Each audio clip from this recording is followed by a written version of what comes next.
be abusive to employees, say biting your job. My former boss was, simply put, an absolute freaking a-hole. He was the type of person that had the ability to be so condescending while acting, as if he was doing you a favor. His condescending attitude was sometimes downright abusive, and he seemed to have a particular problem with all of the female employees. He acted as if they were dumb, and needed assistance with every step. He loves to scream at people regardless of how little their mistake was, if there even was one. He was a slave driver and expected everyone to sacrifice their own personal lives for their job. The thing that sparked this revenge was him telling me to miss my older sister's birthday to come into work on a date that I already booked off. No one liked him. Me and all of my colleagues in the department couldn't stand him being here anymore, so we did the protocol. All of us piled together the evidence we had of him not sticking to booked off holiday schedules, having inappropriate and sometimes abusive language, and we brought it all on one Google Doc. This was step 1. Step 2 was getting a cherry on top. We did this by getting him to do one of his screaming tantrums at one of us. We wanted this to be as damning as possible, and the youngest and smallest girl out of all of us volunteered to be the bait. She made an intentional beginner's mistake in her paperwork, something bound to get her roared at. You see, he likes to do his scoldings in front of all of us to prove a point, or rule by fear as he called it. This gave us the perfect opportunity to film it from behind our desks and add it to the Google Doc. Now you see, in our company there's this really not well made email system. You can send an email to an entire department as long as you have its name and manager's name. But the thing about this was the fact that all of this information was completely and freely given to employees. This means that a person could send whatever email they want to the entire company, including the CEO. So one morning at 10 AM to ensure that as many people would be working as possible, we made a burner email and sent the Google Doc through an email to everyone in the company. It took a little while as there were many departments to get through, but we got there in the end. We gave the email the subject, vital information. Of course, our boss received the email as well, and you could basically hear the clutter from his office, as people all over the company were contacting him to ask him what the hell this was about. HR did a light investigation into him and took heavy disciplinary action. As far as I know, he wasn't directly fired, but instead he resigned. In a month after that, we never saw him again, and he was replaced by a new guy who was also an a-hole, but just less of one. His expressions during the whole ordeal helped me sleep at night. Are you gonna slay it? In September of 2020, the apartment next to mine was let out to 2 young women, both students, after they settled in a bit. It turned out they wanted to have a party, no big deal, except Belgium was in full lockdown at this point due to COVID, and you were supposed to only have one fixed visitor over. Well, then again, to be young again, etc., so I didn't really care. During this time, I was working in healthcare. I work with the mentally disabled, but I volunteered for the ad hoc COVID team, meaning I got called upon to tend to those residents who were sick and needed quarantining, or were effectively diagnosed with COVID. This meant pretty long working hours, and I spent about 10 to 11 hours a day at work, with a full hour bike ride to and from work. Needless to say, I was pretty tired pretty much all the time, so I wasn't looking forward to the noise from a party. But I'm pretty chill and know that living in the city, some noise is to be expected, so they are having their party. And I can stand some noise and music, but this party was fucking loud. People shouting full on, in the hallway, wrecking things, etc., etc. at about 4 in the morning. I introduced myself to the neighbors and asked them when they could expect their company to leave, and if they could refrain from having a party the next day, as I have to work and get up at 6 every day. So they promised they would keep it down the rest of T-night, and that they wouldn't have a party the next day. Plot twist, they did have another party, and then did another one the day after. At this point, I had been going a full 3 nights without sleep and was nearing neurosis. Every night I had talked to the girls, and every night they would be full of apologies and stuff, but nothing would change. I also felt terrible when I had to enter their place, because it would be absolutely packed with people. And I work with some very vulnerable people at work who I wouldn't want to spread COVID to. This was pre-tests, pre-vaccines, pretty much of the knowledge we now had about COVID. Luckily the weekend came and they went to their parents and I could recover a bit. Suffice to say, I wasn't really liking my new neighbors. During the next few weeks, they refrained from big parties, but they would have a constant flood of people coming over during the night. And by constant, I mean constant, like their bell would ring 70 times a night, and people would always be coming or going, and those people would be drunk and loud. Our communal hallway is pretty much an echo chamber because it's all stone, and any noise will travel throughout the building. Basically, I couldn't rely to sleep at night. That drove me crazy. I could only sleep Friday through Sunday, because then they would go off to their parents or whatever. I couldn't grasp how they could know this many people that would always be coming and going. During one night, while knocking on their door to complain about the noise, I encountered my upstairs neighbor and decided that we would have to join forces to get this to stop. My neighbor told me some important bit of information. The reason there were people coming and going all the time was because they used their apartment as a makeshift bar. Hang out. During this time, bars were closed due to COVID and all those students were using the big apartment to hang out. Moreover, across the street was another frat house with 5 boys living there, and that too was a secret hangout, so people would hang out at those 2 places and cross the street if they wanted a different atmosphere, or wanted to see their other friends, etc, etc. And the boys from across the street would also come over 15 times a night. Most visitors seemed to be law students or affiliated with them. Basically, our communal hallway was just a part of their cafe space now, so we tried talking to the girls. Then we started to talk to the visitors. None of them had any sympathy for us when we were asking them to be quiet at 4 in the morning. Most of them just laughed at us, as we were the pesky neighbors, no doubt. Even more of them were just so wasted that they didn't know what they were doing. So we started calling the police.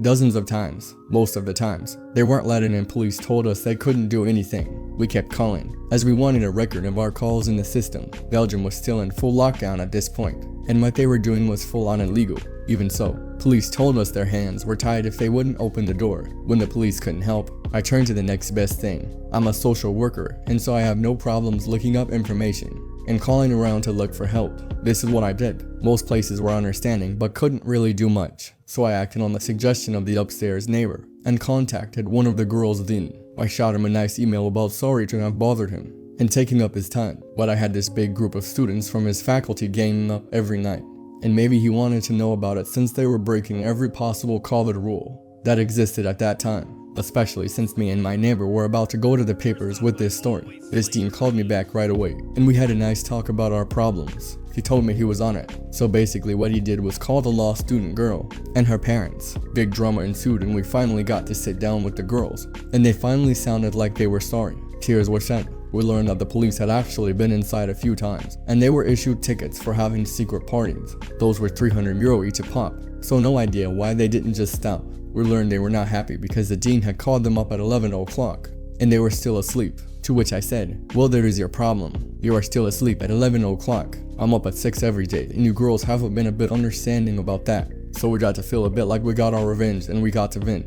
But we kept it kinda nice and parted in good terms, hoping that this would been it and we could live together as nice neighbors. But if that were the case, I wouldn't be here, right? You'd think they would have gotten the point now and would refrain from making noise and partying. Well, you'd be wrong. Basically what they did was they moved to the frat house across the street and started partying there. There were slightly less people running to and fro, but the noise was still a problem, and we were now in the middle of the second COVID wave, and these people were meeting up with big groups like crazy. While I hadn't seen a soul in almost a year, never mind the people at my work, who were forbidden from even going to their own friggin' family. The whole thing was just ridiculous. Why upstairs never happened to film such a party across the street, and had sent the clip to me. We were thinking about going to the press with our story, but weren't really sure if it would be a good idea. So I posted the clip of the party on the subreddit of our country to test the waters. They got quite some comments and upvotes, and it seemed most people were also sick of people disregarding the rules and having secret parties. After some talks with the upstairs neighbor, we decided to contact the press and simultaneously go up a step in the university hierarchy and contact the vice rector that had the power to start up a disciplinary case against the students. Things moved fast. Local news actually picked up our story from Reddit and contacted me, and we gave some background info. They confirmed with the police that cops had been dozens of times to our address and across the street and weren't letting most of the time. We mentioned that the university was involved and that we hoped they would finally intervene. The next day, the piece was on their website. It went viral there and got promoted to the sites of most national newspapers. Its headline was sensational enough, mentioning the dozens of times police had showed up and also mentioning how healthcare workers were being kept up by selfish students. At the same time, the vice rector contacted us to take our statements and informed us they would investigate and could possibly start up disciplinary actions. At the same time, more reporters were contacting me throughout the day, and we made sure to mention that to her and link the university to the printed articles. The next day, while at work, I got a message from the upstairs neighbor that a film crew from the national news was at our doorstep. He declined to talk to them, but they made a segment anyway, and sure enough, that night at 7, here was my street in a short section about cops standing in front of a closed door a dozen times, and a local press cop talking about the troubles of closed doors. Best part about it was that a student from the offending frat house across the street had let the film crew in and said on camera exactly what we were accusing them of towards the university, that they had been having parties and didn't let the cops in and that they had done it multiple times. No idea what made him think that was a good idea. Anyway, trying not to make a huge story even longer, the press died down some time later, and the disciplinary action from the uni went through. Before the hearing, we sat down with the girls from our block and cleared some things up. We wanted to live like normal people together, and we tried to make some amends, because we put in a good word for them. They got the lighter end of the stick, 40 hours of community service and some probation. The guys across the street got 80 hours each, and each had to write us a letter of apology, which I thoroughly enjoyed reading every time I got one. Sad part is, most of them sounded just like dumb young kids, but that was after getting called out on the news and being part of a disciplinary action. But we never wanted to escalate things this far. Some noise is to be expected when living in the same building, and we were never going to go to these extremes for some expected noises. But these people went to the extremes, and so we were forced to do the same. Rest of a year, a simple message on WhatsApp was enough to silence any noises we had coming from their apartment. If anything, I hope they learned that even very polite and chilled people can become very upset. One presented with sleep deprivation and excessive noise. Chill. Dr. Neighbor frat students party full on in COVID lockdown, and I call the dean and national news on them. They get shamed in the papers and on the biggest national news station, and get scolded by their university. I would like a raise and time off, and I want to start this off by clarifying that it is not my story. It's the story of someone very close to me, and I will leave out a large amount of specific detail, because quite a bit of info is not mine to reveal. The build up to the revenge is that this person had a horrible employer. She worked HR and managed payroll at what was effectively a nursing home. I don't know that they call themselves that, but it's what they are. The company had a bit of a good old boys club going on, with all of the highest level management being older men, who all did less work and got more pay than pretty much everyone else. There were regular complaints from women about being mistreated, and many women were fired for absolutely absurd reasons, followed by their male co-workers getting raises. That in and of itself was bad, but it's not what instigated the need for revenge. What caused the burning desire to get back at the company was when the company fired my friend's manager, because she took a week off after literally breaking a leg. Badly, the HR department was already badly understaffed, so my friend had to take on the responsibilities of this manager without any pay bonus. She requested a pay bonus multiple times, denied each time. A month or so later, the company hires a new manager to replace the old one at nearly twice the salary. This new manager is an older man. I'm not entirely sure what this guy actually did during the day, because my friend continued to do all of the managerial tasks, and she knows that for a fact because the guy's account didn't have access to the systems he needed access to, and he never asked for that access. For 6 months, my friend showed this manager issues with their system, including payroll, and explained that she was not only the only employee who knew how to use the payroll system, but she was the only one with access to it. The sexist douchebag ignored her and made regular comments about how she was replaceable and useless. One day, she loses her shit. She set up a bot with her credentials to automatically assign her pay each pay period, according to her actual salary, so not stealing or anything.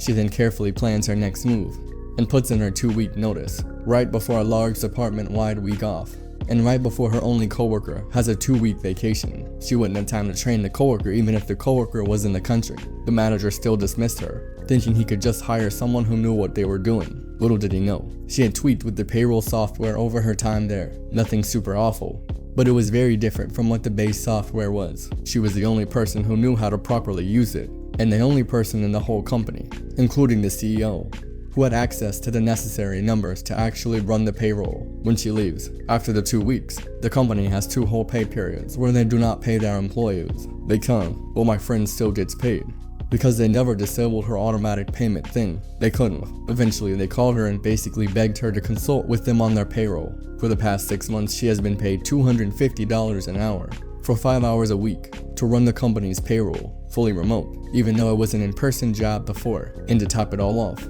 she doesn't even actually work the 5 hours. She wrote a script on her personal device to process payroll for her. She just has to press one button. She's working another job now, but damn, she really kicked them in the ass for their shit. TLDR, friend got back at sexist workplace by costing them a huge amount of money in legal fees and her new salary, plus embarrassing the shit out of her asshole boss.